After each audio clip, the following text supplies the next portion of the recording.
My name is Jonathan Moore. I've worked for Exida for 3 years. Previous to that, I worked most of my career at Ford Motor Company. I worked for a large tier 1 supplier providing test and consulting services. My background really is standards-based software development. I was recognized functional safety. I was a recognized FMEDA expert at Ford. Today with Exida, I get to work with lots of interesting projects. Some of these are things I've worked with previously, so some haul trucks here in northern Utah. In the middle there is a McLaren doing winter testing just south of the Arctic Circle.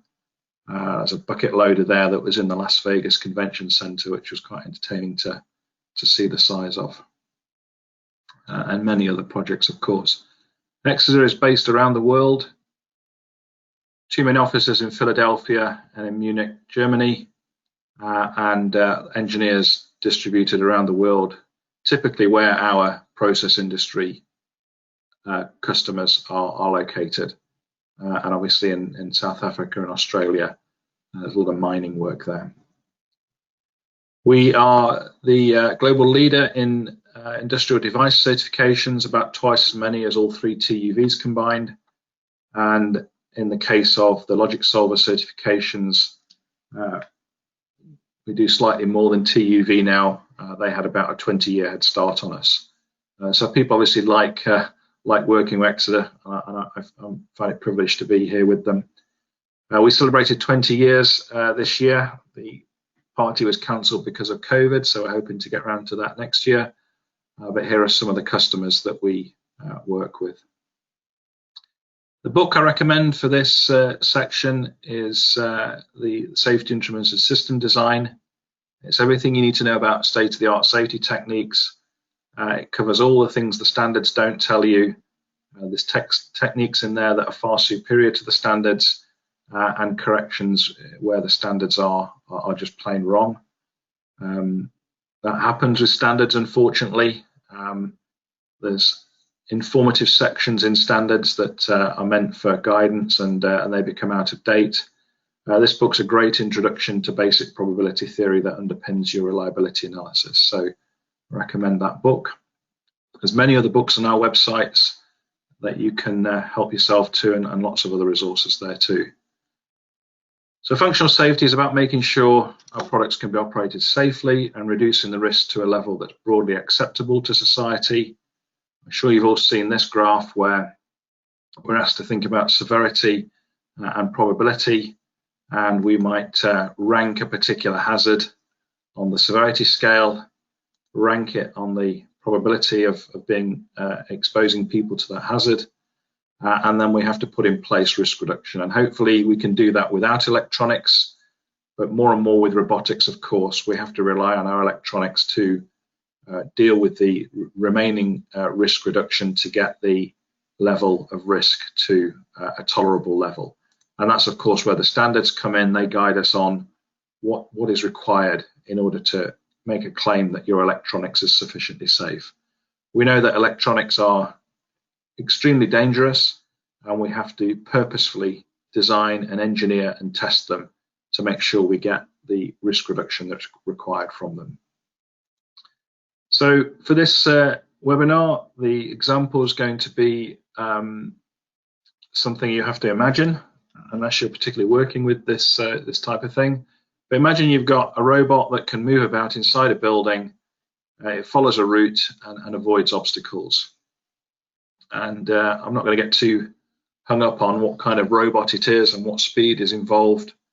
We're going to look at a particular hazard and how we might construct a precision risk reduction on that hazard. And we're going to look at that in 3 parts.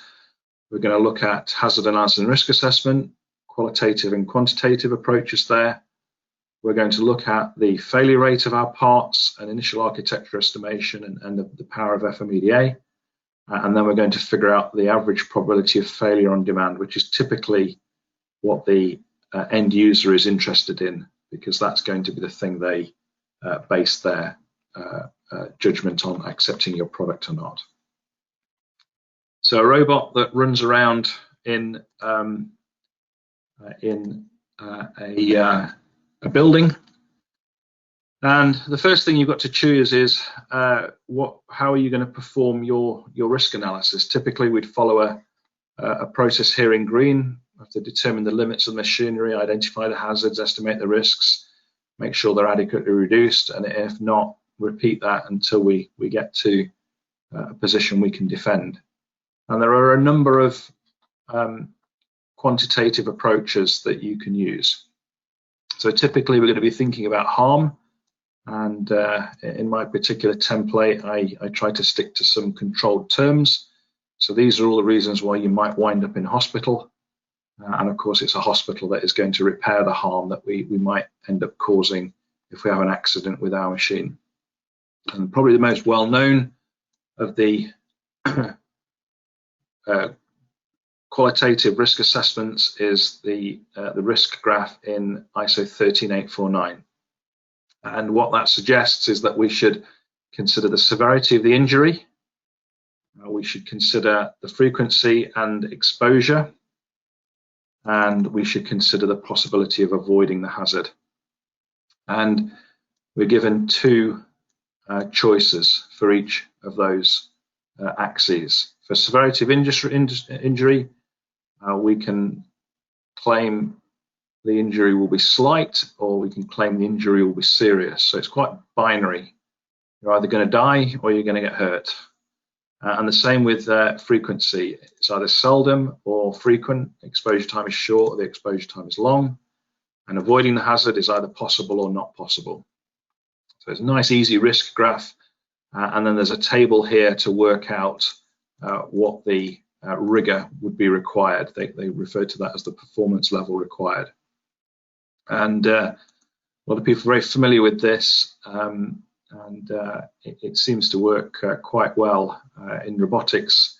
There's some particular problems with having just these two levels to select from, because the moment you either pick the frequency as being high or the probability of avoiding as being high, you're into performance level D. But if you in a robotics situation where often the frequency is high and it's not possible for people to avoid injury, we're immediately into the uncharted territory of performance level E, which people find problematic typically. So it's a very rigid approach that doesn't particularly work well in industries where we've got an F2 and a P2. Another graph that I've seen used, it's not so common, it's quite an old standard, 14121.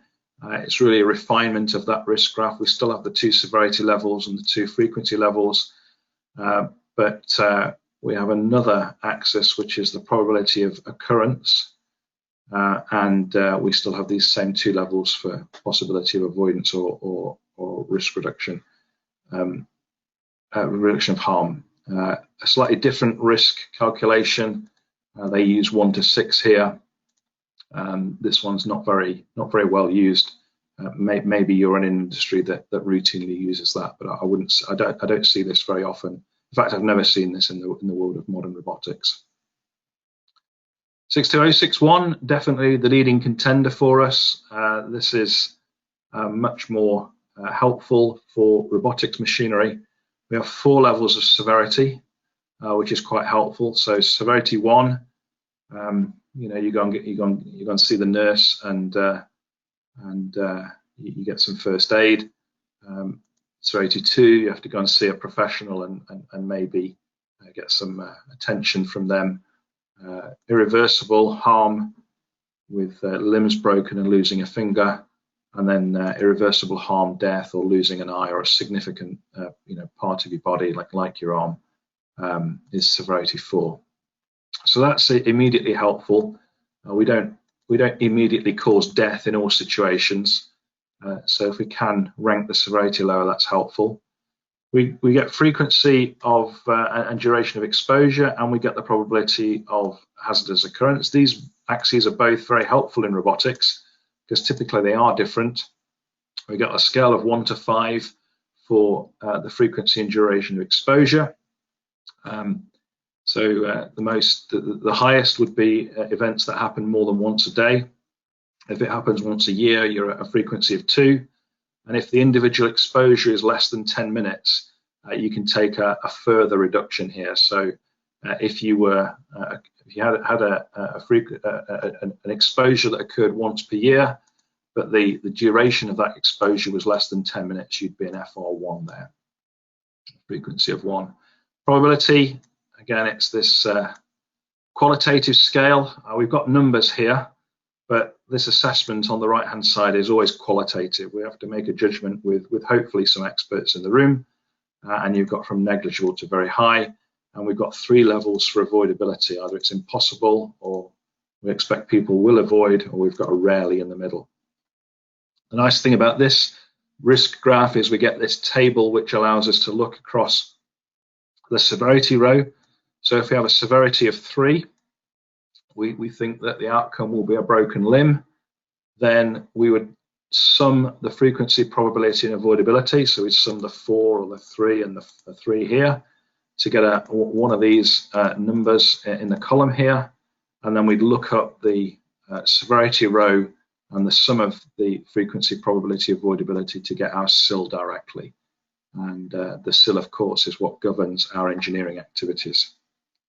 Agriculture, for those of you who are in that domain, you have your own standard, the 25119, 4 levels of severity, 4 levels of exposure, and 4 levels of avoidance. And they have a lookup table here to get you to an agricultural performance level. And again, that's a specialized analysis for the ag industry that seems to work quite well for that industry.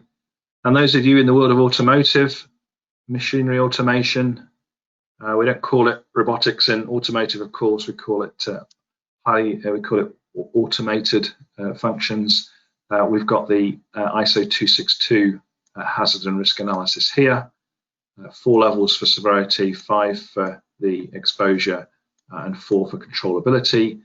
Controllability is always the driver, and we have a table here which we can look up to get the automotive ASIL, A through D. So to get to ASIL D, you have to have life-threatening injuries. It has to have a high probability of exposure, and the controllability needs to be difficult to control. And of course QM, and if you score it as E0 or S0 or C0, it's not of interest to safety, and you can use your normal automotive quality process. So these are the choices that you've got available. There's no particular guidance on the qualitative risk graph that you use. My personal favorite is 62061. I find that works in all situations. And it avoids the difficulty with 13849 of having to either make a weak justification for performance level D, or having to accept that because the frequency is high and the avoidability is high, we're at performance level E. And unfortunately, there's a few standards that avoid performance level E by simply defining a class of hazards as performance level D. The RIA tend to do this a lot with no justification, and that's going to be very difficult in a court, because a court really doesn't care about the standard. They're simply going to ask you, well, was it frequent and was it scarcely possible? Why didn't you follow performance level E? Oh, well, because the standard said to do performance level D. Yeah, but the standard makes no difference to the court. They're interested in the data and the statistics that support your analysis, and you wouldn't have data to prove that you had seldom exposure or the possibility to avoid in that particular case, and you'd struggle with that. So today I'm going to stick to 62061. I'm sure you've seen HARA templates before. This is mine, and what we've got here in blue is the description of the hazardous situation. What we've got in the salmon color here are, I've got 2 risk graphs here, the 13849 and the 62061. And what we've got next is the mitigation we recommend.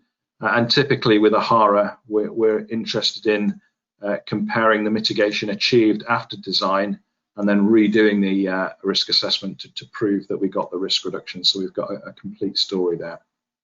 And the hazard I've got considered here is a robot stopping in front of a fire exit. So you've got your robot driving around the building, and for some reason it performs an e-stop, and that e-stop happens to be in front of a fire exit.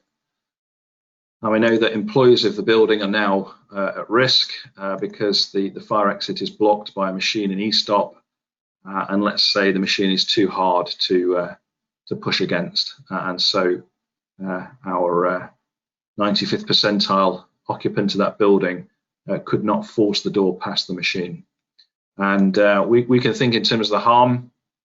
If you want to be conservative, you'd say, well, the severity here is going to be high, unable to escape the building. Others of you may argue over that in the risk analysis.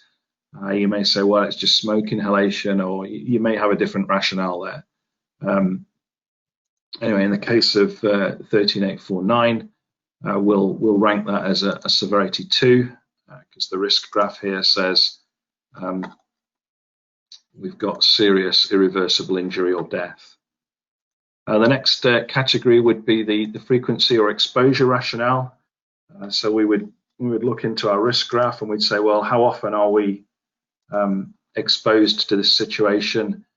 Is it a frequent situation? Well, clearly it's not frequent. We don't expect fire exits to be blocked frequently by our machines. We expect them to be moving. And maybe if you even consider that we expect stopped machine and fire alarm to be infrequent. So you'd put a 1 in there. And then you've got the possibility of avoiding. And again, if you're going to be conservative, you'd say that's scarcely possible. So you put a 2 in there. And this particular spreadsheet of mine has a little formula that calculates what the performance level D is and looks at the SIL from 13849. Now, you might want to repeat that with another graph. I'm not suggesting you do. I'm just going to do that here to show you what would happen if we use the 62061 risk assessment method. Again, we'd look up in the graph for 62061 and we'd look up what the severity is, and we'd pick the one that best represented our hazardous situation. So we'd say death because can't exit building. Sorry about this, I should have word wrapped all of these before I started the training. Frequency, again, it's this qualitative analysis. You have to figure out from these two values here. I'm going to put a 3 in each of these to say infrequent and possible. And I'm going to put a 5 in the avoidability and say it's not possible to avoid. Now, you might disagree with me on all of this lot. You might say, well, just because the exit is blocked doesn't mean I'm going to die. So then we'd put a 1 in there, and you would now have to fill in your justification for why you think a severity 1 is correct. I think most people would agree that blocking a fire exit is not a good thing. If OSHA were to visit and they were to see the machine stopping in front of a fire exit, they would take intervention action there, which wouldn't be good. We could also argue over the frequencies and probabilities, and of course, if you want to reduce these further and be less conservative, then you can get your safety integrity level down. And if you want to argue that your building is full of people strong enough to push the machine out of the way, again, you could experiment with the avoidability and document that.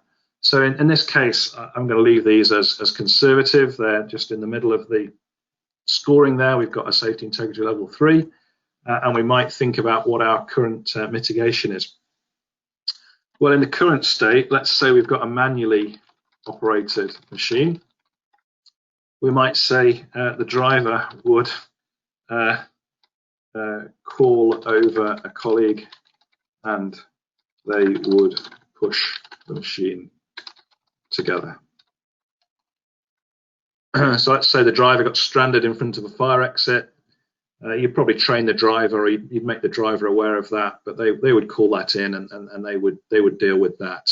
And the likelihood of a driver having a stop machine and not being able to move it out of the way and a fire alarm at the same time, obviously that's not something that happens very often. Otherwise we'd know about it. That doesn't seem to happen. Future state with our, let's say, our autonomy. We have to make a decision. What are we going to do here? Well, we could put physical bumpers around each exit wide enough for people to pass through, but too narrow for the robot to enter the door area. That might be possible for you, it might not be possible for you. It depends on the size of your machine. A reasonable objection to that would be we typically don't want to put any barriers at fire exits because we don't want to impede people's access. So we'd need to balance that with the throughput required of the door. Can the needed amount of people still pass by the barriers? So if you've got a bigger machine, that's going to be easier than if you've got a smaller machine. But maybe if you've got a smaller machine, it's lighter. So there's a bit of a balance there. But for the purpose of this exercise, we're going to use some electronics, and I'm going to call this control system system 1. And we've got to somehow deal with this with electronics to prevent this robot from stopping in front of a door. And we've got a SIL 3 required, or a SIL 2 for performance level for the 13849 standard in our conservative qualitative risk assessment. So can we do any better than that? Well, we can do better than that. When we call out a safety integrity level, the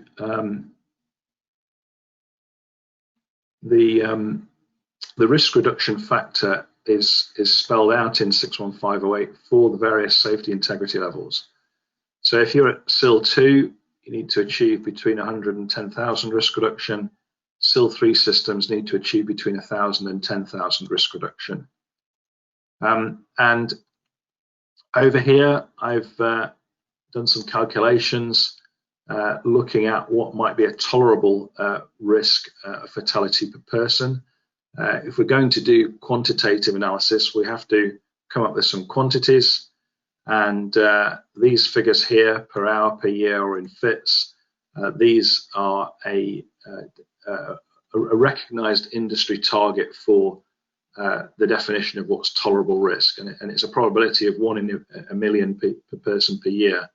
But that's industry driven, so your industry might have a different acceptable or a different tolerable risk in this area. Typically, 1 in a million is the starting point for that. Now, the next thing we need to figure out is our initiating event frequency. Again, I'm making an assumption here that our electronics is going to involve a general purpose microcontroller.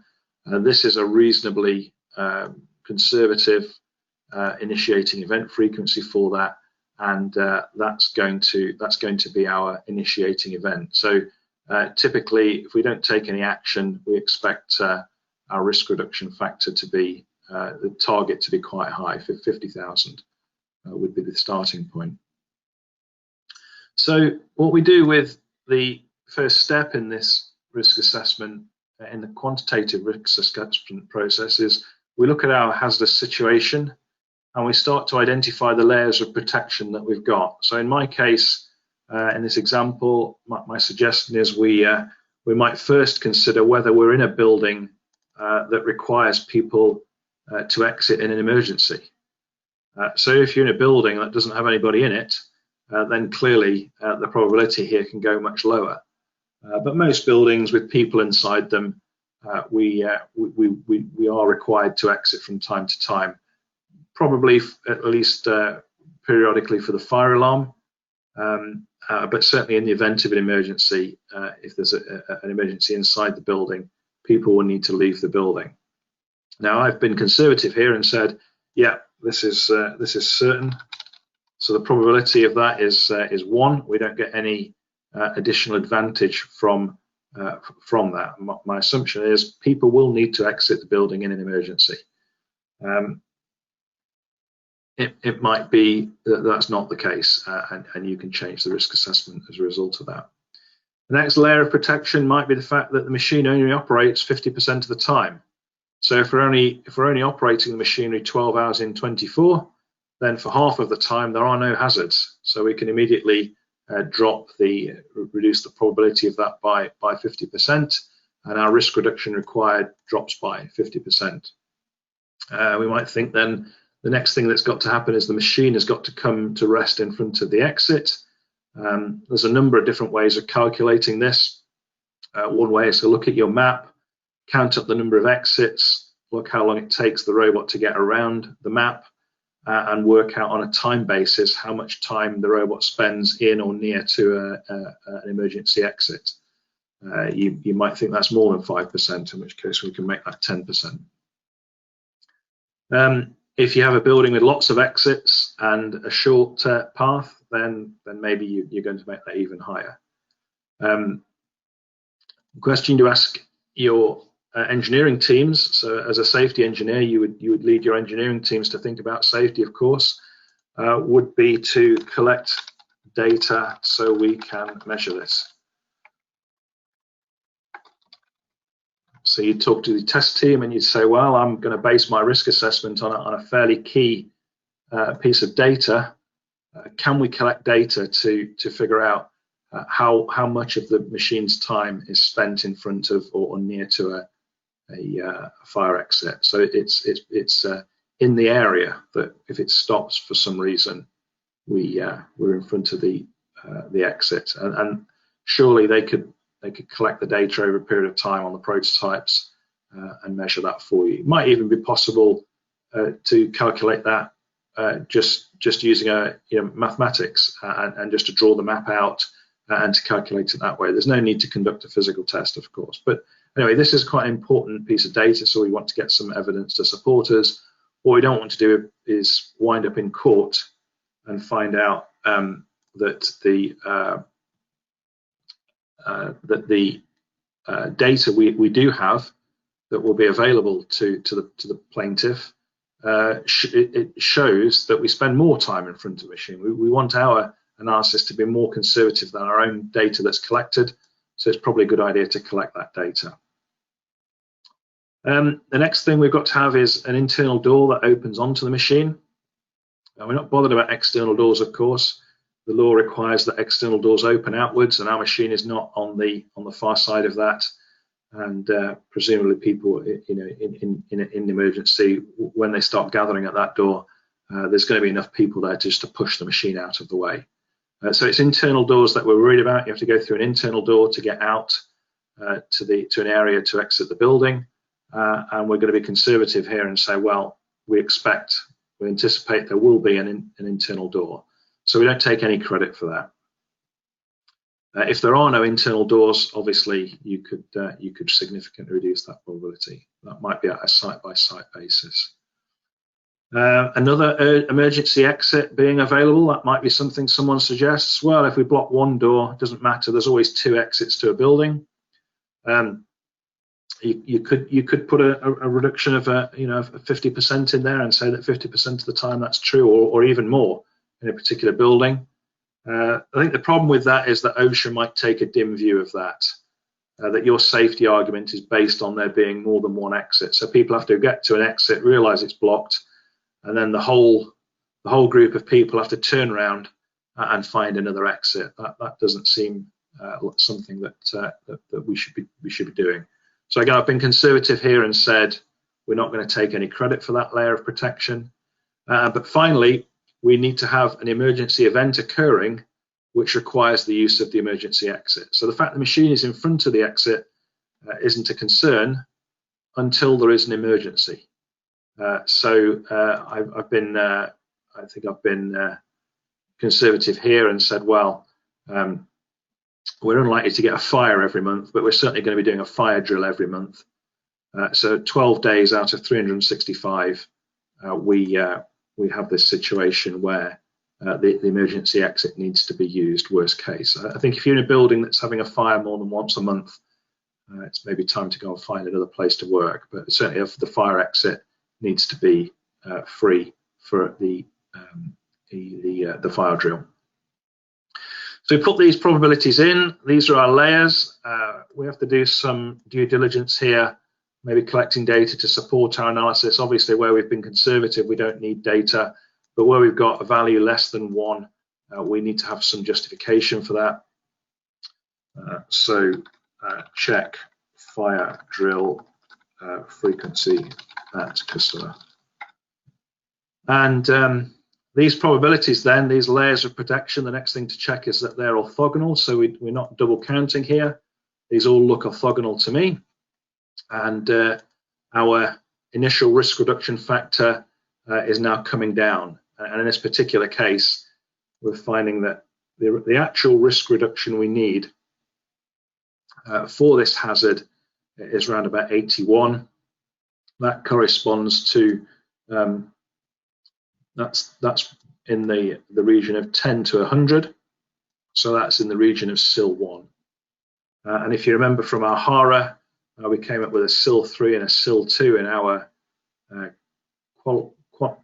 qualitative analyses. That's pretty normal. I still recommend you conduct these qualitative analyses because these are fast. And people understand these very quickly, and we can work through many rows. In my template here, I've got about 150 rows that I've derived from the various standards I work with. So these are hazardous situations that are mentioned in standards. So obviously, if it's mentioned in a standard, we should consider it and either rule it out or have a response to it. But getting through a few hundred hazards like this doesn't take very long. The answer you get is obviously conservative. What you can do is use the qualitative analysis, this analysis, to identify the rows that are high concern, and then you can subject those rows to the more detailed analysis, the quantitative analysis, like I've just showed you. And again, I'd be happy to show people in more detail how these things work. And the advantage is we may find that when we identify specific layers of protection, we can get away with much less risk reduction. This residual here of 81, that is what we need to achieve with our electronics now. So we're going to switch gears now, and we're going to look at the control system. And this is just a quick spreadsheet I put together specifically for this training here. The way this works is you may have several control systems. In this case, we're interested in control system 1. There may be other control systems that provide safety functions, and you've got a number of devices that are part of the control system providing the safety. And they've got a part number, and we may have got some notes about it. We may have some manufacturer data for them. Typically, what we do with a customer is we'd come up with estimates for these devices for their failure rate based on parts in our component reliability database. So our reliability database has about 400 billion operating hours of field failure rate data. All of the devices that you're using for robots are already in there, and we've got a good idea or a device that's sufficiently similar to come up with a conservative figure for the failure rate. And what this little table here does is it looks up the control system and it identifies which devices, which safety devices are needed for that control system. I might include some preliminary diagnostic estimates in there. So if I've got some diagnostics that I know about, I might reduce these or increase these depending on that. I'll just put some random numbers in here. So what I'm saying for device 6 is It's got a failure rate of 1,000, but I've got a 98% effective diagnostic. Therefore, the dangerous undetected failure rate comes down by the residual there. And these are then the dangerous undetected failure rates for those devices. And if we sum those based on which control system they're in the case of control system 1, we'd have to sum these values. We'd skip device 7, and we'd have the remaining devices there and get a total of 2,000 fits for that system, assuming that system is wired in series, which it isn't always. But as a first pass, just to get us a rough idea of where our devices sit and what their contribution to the safety function are, this might give us a good first stage analysis of that. And this architecture analysis, we have tools that can do this much more rapidly than the spreadsheet, but I just wanted to show you the underlying principles here on the spreadsheet. So in this particular case, let's say we've got device 1, 2, 3, 5, and 6, 8, 9, 10, 11 in our safety system. That would mean we've got 2,000 fits total for that system. And what I like about this particular view is as somebody adds a new device, so if someone adds device 12, or they want to consider device 12 instead of device 2, it gives me a quick way of just roughly recalculating what the overall effect on the failure rate for that safety function is going to be. Now, if you remember, I mentioned the book. The book I recommend in here has a derivation of this equation here, and this is the state-of-the-art derivation for calculating PFD average.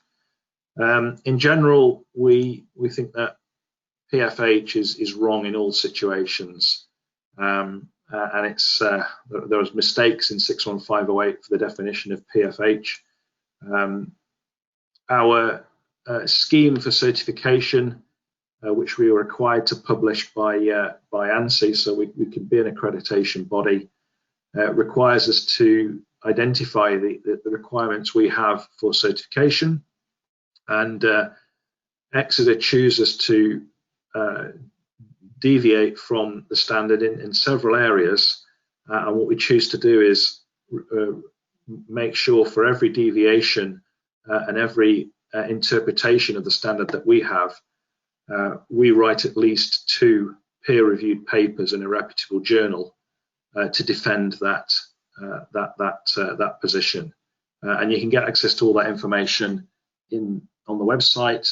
This book has all the details of that, so you can see how we interpret the standards, where the standards are wrong or where the standards have got choices, what the exida position is, and we've got the field failure rate data to support that position. So you need to have a look at chapter 9 to understand the derivation of this formula. Essentially, it consists of four different parts that are summed, and in my equation here, I just break those out just so we can see what the contribution of these 4 parts are.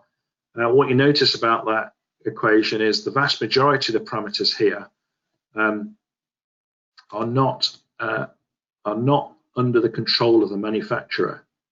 So how often your machine runs for, how often it takes to be restored, the proof test interval, how long it's used for.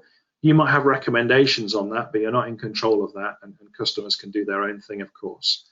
The thing that you can change is the failure rate and how much diagnostics you put in. So the dangerous undetected failures is a figure you can control, and the dangerous detected failure modes is something you control. They're the 2 figures you have control over. And we put those figures into the equation, and that gives us a result, which is the PFD average, and from that we can work out the risk reduction that this control system might be able to achieve. And we can compare that. In this column, I'm comparing the risk reduction achieved with the risk reduction required for the qualitative analysis and for the quantitative analysis. So if you look at this column here for the qualitative, my thought experiment is we've got a machine runtime of 24 hours. We fail halfway through that on average. I'm putting in here that it's not going to take us any time to restore the machine, which is probably a bit optimistic. We might put a 48 in there, let's say, or a different value for the time it takes to restore it. The proof test is going to be conducted daily by a technician, and I'm being very conservative here and saying we're very optimistic here, and so we've got a lifetime of 1 year. You can experiment with these parameters to see the effect on the results, and these are the levers that you can work with, but typically you'd want to put conservative values in here. Now for this analysis here, I'm picking up the dangerous undetected from the architecture analysis. So there's 2295, which is the failure rate for control system 1, which is the sum of these devices and their failure rates after diagnostics. Goes into here. I don't have a value for dangerous detected. What you could do is you could say maybe that's twice the dangerous undetected. I don't know. I'm not going to give any credit for that. And I'm taking a very conservative 60% proof test. You may not have a proof test identified at this time, but hopefully you can have an operator do some kind of check before they release the machine. We do the calculation. That gives us a risk reduction of 248. And if you remember from our HARA required SIL2 or SIL3 as the risk reduction, and SIL2 and SIL3, we need at least 1,000 risk reduction for SIL3. And so you can see here, we've got 248 as our risk reduction. We require 1,000. Our risk reduction is 700 too low. So a factor of 4 times insufficient risk reduction. Let me make sure that gets highlighted in the right color. I'm going to do that. Oops. Well, I don't know why it won't let me change the form of the color of that. But anyway, a margin of 4 too low. So it means our electronics is not sufficient to achieve the risk reduction margin we need that we've been recommended to achieve on a hazard and risk analysis. Now, we can do better than that, of course. Over on the right here, I've got a summary table as exida would report it from an FMEDA. So the FMEDA is a very detailed analysis. So instead of a roll-up figure for this device with an estimate based on our database and the generics, what we'd do is we'd go into each of these devices and we'd enumerate the failure modes and look at the specific diagnostics, and we'd identify which failure modes are dangerous and which failure modes are safe. And we might come up with some figures like this, where we've got a figure for the safe faults that are detected and undetected, the dangerous detected and the dangerous undetected, what the enunciation is. In the case of our FMEDAs, we always report the proof test coverage, and we report a few other parameters as well, which we think are important. So this might be a typical result for the control system I had in mind for control system 1 that I'm not really identifying. But anyway, this is a typical result you might get.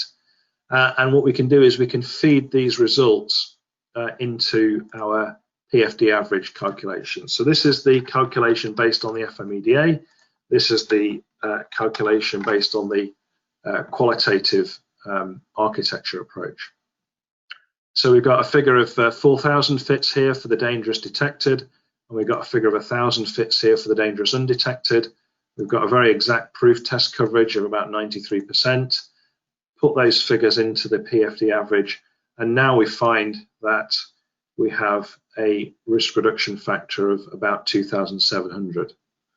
And if you compare that with the quantitative HARA, where we said we only need a risk reduction factor of 81, I can put the 81 in here, and we can see that now we have a margin of about 2,000 with our electronic system. And these might be the same system. So you can see the conservative and the qualitative analysis makes a huge difference to the ability of you to document that you've achieved sufficient risk reduction. And that's the goal of precision risk reduction. So in summary, what we've seen is that in the realm of these qualitative methods, the HARA gave us a SIL3, risk reduction required between 1,000 and 10,000. I used 1,000 here, but some organisations may say, well, if we're SIL3, then because that's a range, we need to be achieving the high level of the range if we want to be conservative. So that might make life even more difficult. Our architecture estimation came up with a preliminary figure of 2,300. The PFD average calculation showed us that our risk reduction was only 248. That's 4 times lower than the target we need that's been recommended by our hazard analysis.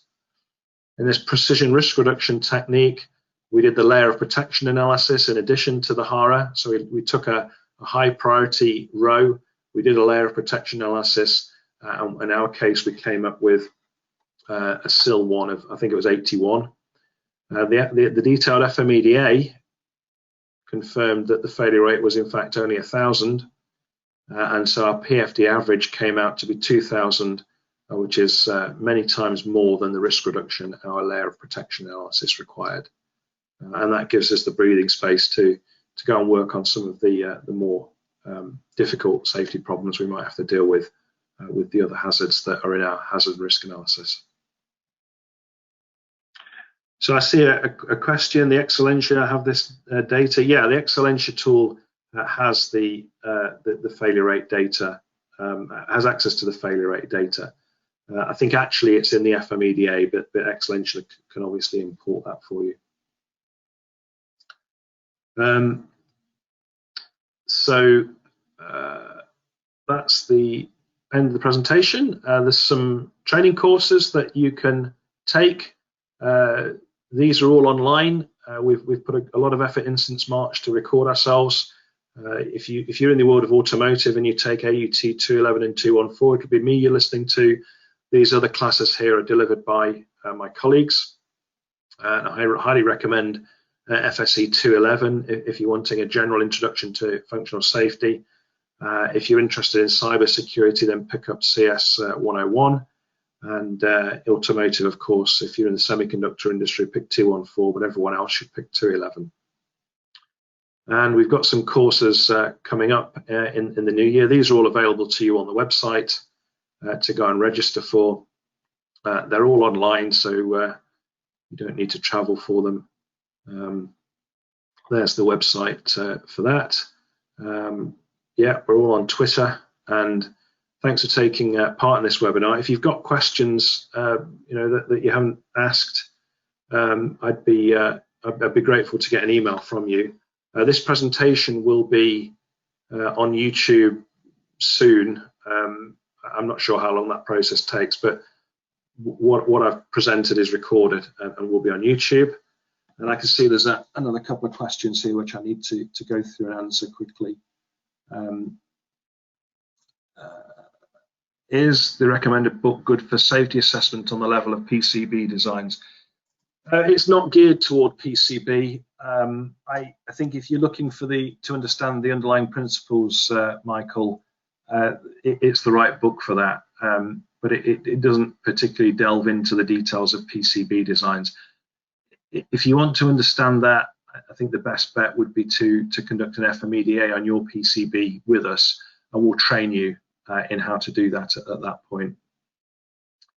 The next one is, would it be possible to send me a copy of the Excel spreadsheet, as it's a good tool for calculation? Yeah, Mandy, get in touch, and we can look at that and give you a license to that spreadsheet.